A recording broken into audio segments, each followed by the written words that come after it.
mis asjas sa siis nüüd Legodest ehitasid? Ma tegin kõige innokas alustatakse ikka robist, see on meie põhirobot. Saame aru, kuidas seda ulli teha, millega saab autorattad liikuma panna ja siis kuidas suu lahti käib.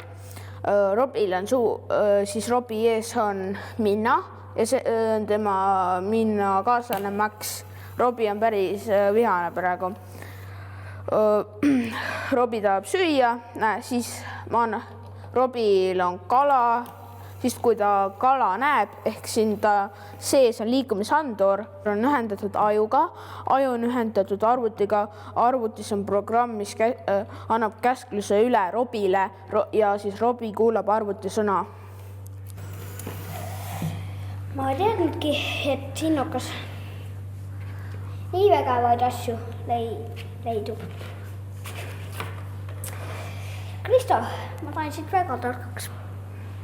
Ma sain teada, kuidas lindu teha, kuidas krokodilli ehitada ja mis nende kahe nimi on.